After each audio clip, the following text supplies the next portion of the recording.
Olá, você está no canal Um Conto por um Ponto.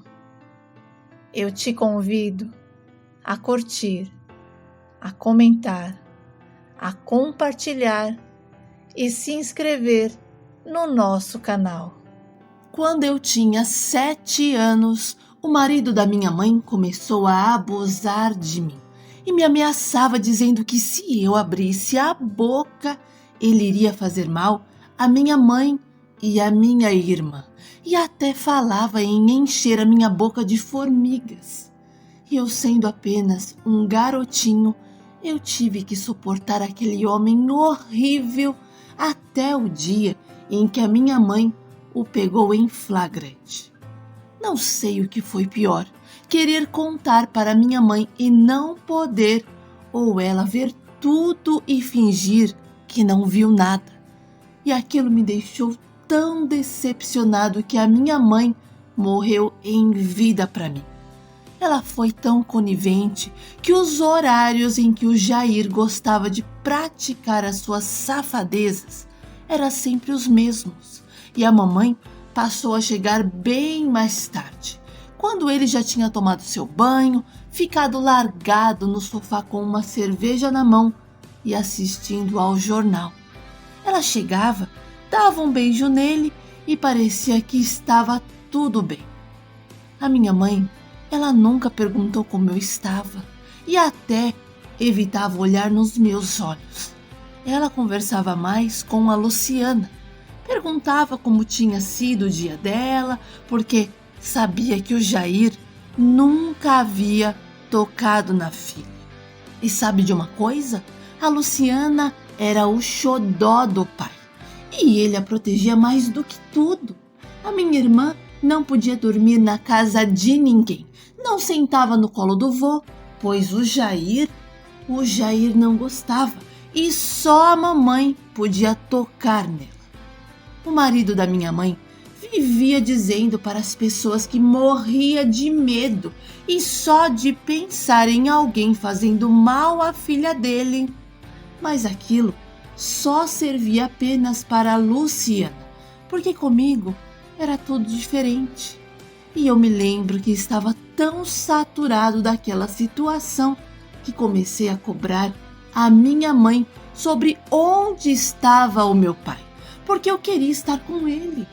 O meu pai era um homem bom, trabalhador e me tratava com muito carinho. Mas eu não sei o que houve entre ele e a mamãe, que a gente saiu de casa e nunca mais voltamos. E ela sempre dizia que o meu pai não prestava e não gostava de mim, porque se gostasse, tinha vindo atrás.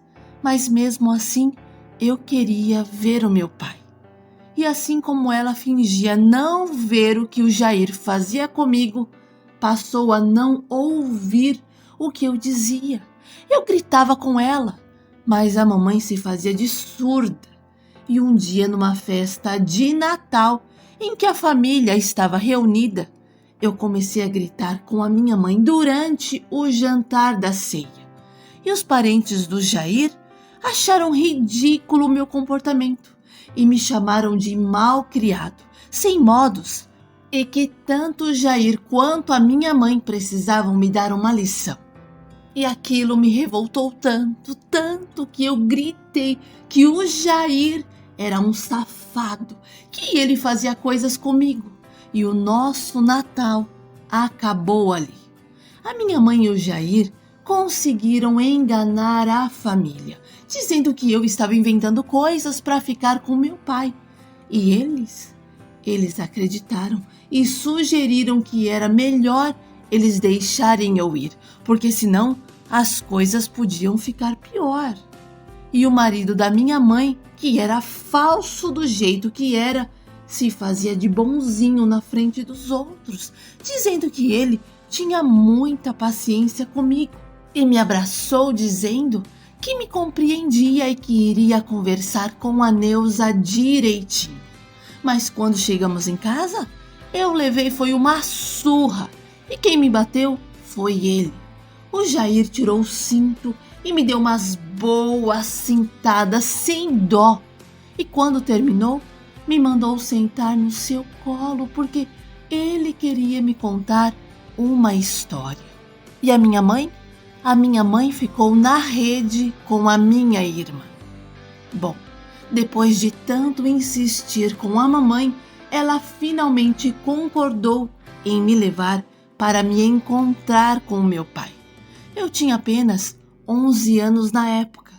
E quando eu vi o meu pai, transbordei de alegria e me senti amparado porque o papai abriu os braços e um largo sorriso para mim e falou que estava com muitas saudades. E eu pude ver o brilho nos olhos dele. Os meus pais tiveram uma longa conversa sem que eu estivesse presente. E quando eles voltaram até a minha mãe me deu um beijo e se despediu, desejando boa sorte e dizendo que sentiria muito a minha falta, mas que era melhor eu ficar com meu pai porque ele iria cuidar muito melhor de mim. E a partir daí, o meu pai se tornou o meu responsável. E a minha vida ao lado do meu pai era completamente diferente. Ele era meu amigo, sempre perguntava como eu estava e quando chegava do trabalho, fazia questão de me ajudar na lição de casa. Ele era casado com uma mulher chamada Eva, uma moça tão boazinha e agradável que eu a chamava de Evinha. Também fui presenteado com um irmãozinho, o Márcio, que na época já estava com 4 anos. E quando a minha madrasta saía para fazer as unhas, eu ficava cuidando dele. O meu pai e a Evinha nos tratavam exatamente iguais. Se ela comprava uma blusa para o meu irmão, comprava uma para mim também, o que me fazia me sentir muito amado. Mas o complicado era que, mesmo vivendo longe do Jair, às vezes eu sonhava que ele estava correndo atrás de mim e eu acordava com medo, com tanto medo, que eu me levantava desesperado e ficava em pé na porta do quarto do meu pai, sem coragem de bater na porta e falar o que eu estava sentindo. E uma vez, a Eva acordou e se levantou para ir até a cozinha beber água. E quando ela me pegou parado na porta chorando, quis saber o que estava acontecendo. E eu contei que tinha tido uns sonhos ruins e estava assustado. A Eva foi até o meu quarto, pegou o meu colchão e colocou ao lado da cama. E eu dormi com ela segurando a minha mão. E no dia seguinte, o meu pai perguntou qual tinha sido o sonho que eu tive. Mas eu não fui corajoso para contar e inventei qualquer coisa. E ele então pediu para que quando eu sentisse medo, poderia dormir no quarto com ele sem problemas, mas que eu não precisava ficar sozinho com medo. E por causa disso, todas as noites depois que eles dormiam, eu pegava o meu colchão e colocava ao lado da cama e segurava na mão da Eva. E isso eu fiz por um bom tempo, até que um dia o meu pai insistiu para eu contar que sonhos eram aqueles que eu tinha. E eu comecei a chorar, dizendo que não queria contar. Mas o meu pai me pediu para confiar nele. E num misto de medo e desespero, eu acabei me abrindo.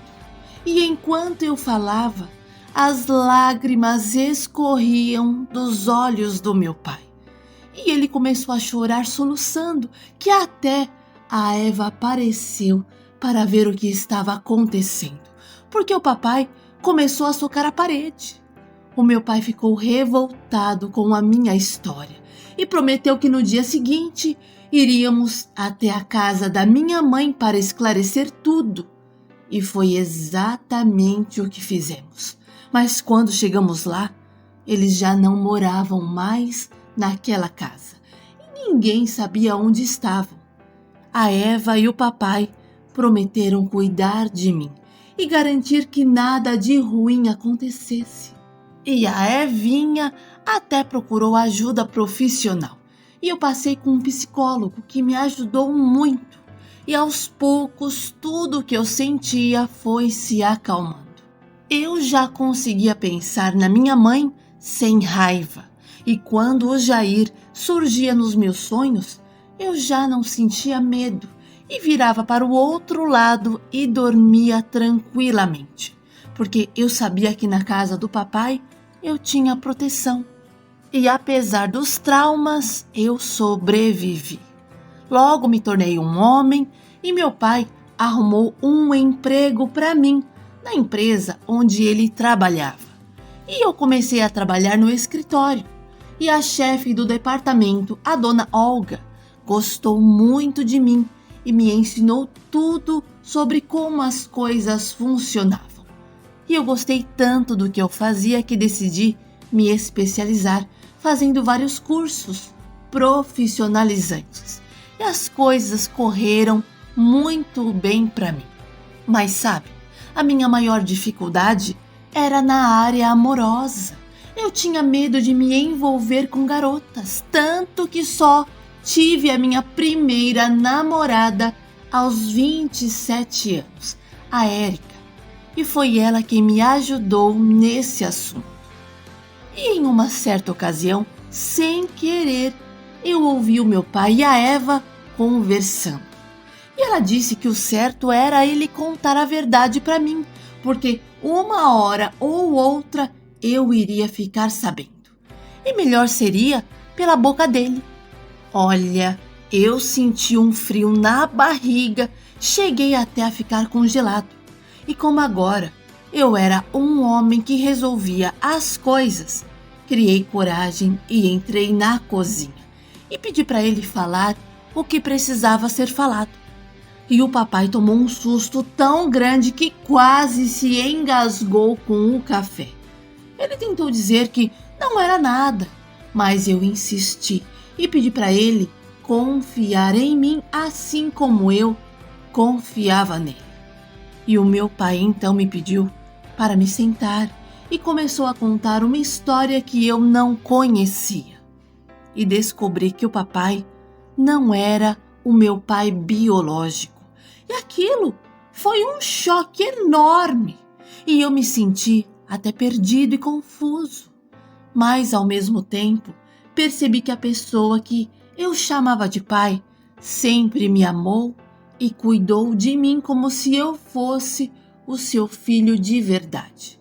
E no fim das contas, a paternidade estava muito além da genética. E o momento mais difícil foi saber que a minha mãe tinha sido vítima de violência sexual de um tio. E o assunto rolou no quintal onde eles moravam. E o meu pai, que a amava, sabendo que ela estava quase me abortando, pediu para ela não fazer aquilo porque eu era uma vida de Deus e prometeu se casar com ela.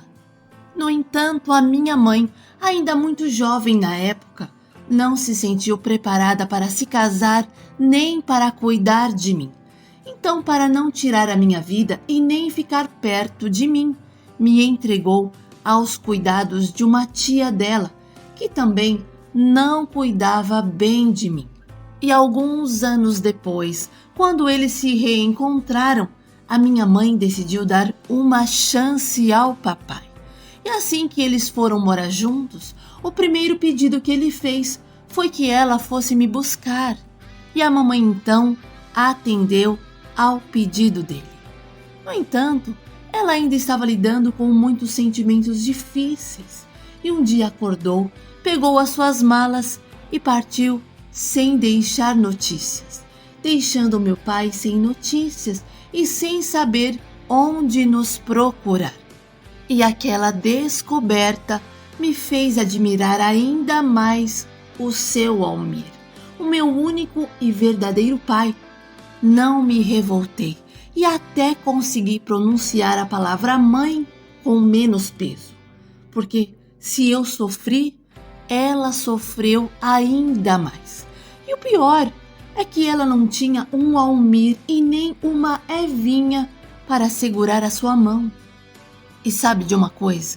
Não que ela estivesse certa no que fez, mas os traumas às vezes são maiores do que a nossa vontade e o nosso grito acaba ficando entalado. E eu acredito que foi isso que aconteceu com a minha mãe. A gente não chegou a conversar, porque eu não sabia onde encontrar a mamãe. Mas como as notícias correm, eu fiquei sabendo que ela faleceu. Me casei com a Érica e tivemos os nossos filhos e somos uma família feliz. E a minha mensagem final é que o melhor refúgio para um trauma é um lar onde a pessoa se sinta amado, compreendido e apoiado. Porque a verdadeira recuperação vem do apoio emocional e da aceitação incondicional da família, pois isso ajuda a cicatrizar as feridas e seguir em frente.